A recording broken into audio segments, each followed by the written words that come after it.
Um dia antes do meu filho nascer, eu me inscrevi no programa para líderes de comunidades do Facebook. E eu fui passando nas fases do processo seletivo e achava que podia ser selecionada, mas não como residente da América Latina.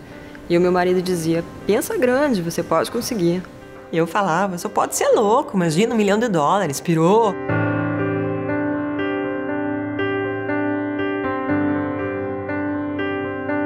Meu nome é Paula, eu tenho 37 anos, sou escritora e sou uma surda que ouve.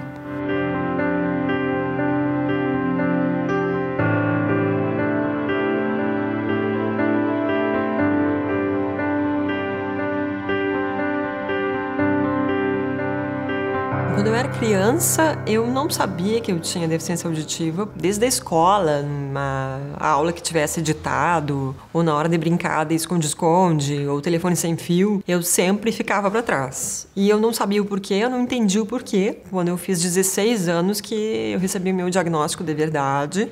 Então eu tinha 16... Quando eu saí do consultório, minha mãe estava junto. E quando a gente foi entrar no elevador, eu olhei para ela num tomzinho ameaçador e falei, tu não vai falar sobre isso com ninguém. Morreu aqui. Aí eu entrei para dentro do armário da surdez, fechei as portas e pensei, daqui ninguém me tira. Foi péssimo, porque eu não devia ter feito isso. Foi uma perda de tempo, muita energia gasta em tentar disfarçar o que era indisfarçável. E me esforçando ao máximo, sempre para entender o que eu não entendia, fugindo do telefone quando o telefone tocava. Passei no concurso público, ironia do destino, me colocaram no atendimento ao público. E todo o tempo que eu fiquei escondendo, fingindo que não era comigo, que aquilo não estava acontecendo, de repente eu precisei fazer um intensivo sobre como ser surda, como explicar para as pessoas que eu era diferente, porque as pessoas acham que surdo é aquele que não escuta nada, que surdo não fala. Então as pessoas falavam coisas do tipo, não, ela se faz de surda para passar bem. E a lembrança que eu tenho é de um colega meu falando para mim, poxa, Paula, até a minha tia de 90 anos se adaptou com o aparelho dela e tu não.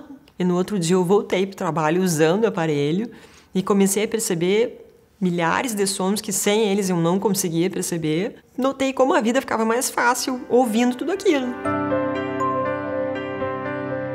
E foi só a partir daí que eu comecei a usar aparelho auditivo todo dia, o dia inteiro. Quando eu me libertei desse segredo, quando eu saí do armário, eu percebi como eu queria ter tido uma amiga que me ajudasse a elaborar essa questão. Comecei o Crônicas da Surdez justamente com a intenção de tentar ser para as pessoas a amiga que eu nunca tive. Quando o Crônicas começou, na primeira semana, tinha 200 acessos no site. Aí passou mais um tempinho, 2.000 pessoas. Quem são essas 2.000 pessoas? 20.000 pessoas, 200.000 pessoas. Eu criei o grupo do Crônicas da Surdez no Facebook porque eu não conseguia mais responder todas as mensagens que eu recebia todos os dias e muito rapidamente as pessoas começaram a cumprir o meu papel e começaram a se ajudar. Então o grupo virou uma rede muito poderosa de afeto, de ajuda, de suporte emocional. Porque é aquilo. O médico ajuda, o aparelho ajuda, mas aquele sentimento, aquela representatividade que a gente busca, tem que ser com uma pessoa que passa pela mesma coisa que a gente passa.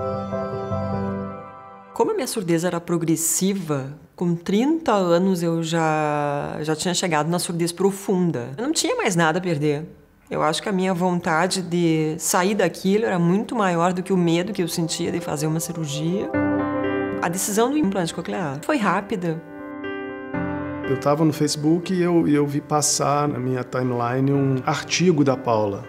Foi a primeira coisa que eu li do Crônicas da Surdez. Eu não conhecia a Paula, mas era uma mulher jovem falando da decisão que ela tinha tido de fazer um implante coclear. Aquilo me impactou muito, porque mesmo vendo muitas pessoas com perda auditiva, não estava acostumado a ver alguém falar de forma tão aberta assim. Depois que eu li aquele artigo, é que eu fui saber que existia o livro, fui conhecer outros posts do blog. E depois que eu li o livro, eu mandei uma mensagem para a Paula e ela respondeu. Eu respondi, agradeci, mas aí a gente continuou trocando mensagem. Um mês depois ele foi a Porto Alegre e a gente se conheceu. E um ano depois dessa mensagem a gente estava casando. E hoje a gente tem um filho de quase um ano também.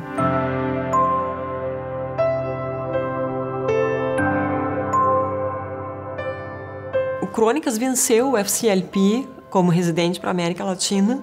Então a gente tem acesso a um fundo que o Facebook disponibiliza para que a gente realize um projeto em prol do nosso grupo. E a gente criou uma série de iniciativas e nomeou o projeto como Surdos que Ouvem, para tirar as pessoas que usam aparelho auditivo, implante coclear e outras próteses da invisibilidade, dar visibilidade para essa causa, porque são 460 milhões de pessoas no mundo com deficiência auditiva, e a gente quer conectar essas pessoas e promover muito a reabilitação auditiva no Brasil.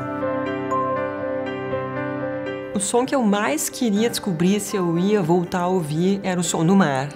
Um mês depois que eu ativei o implante, eu fui até a praia, onde eu passei todos os verões da minha infância, e liguei o implante tremendo de medo. Será que eu vou ouvir? Não vou. E aquele barulho do mar voltou.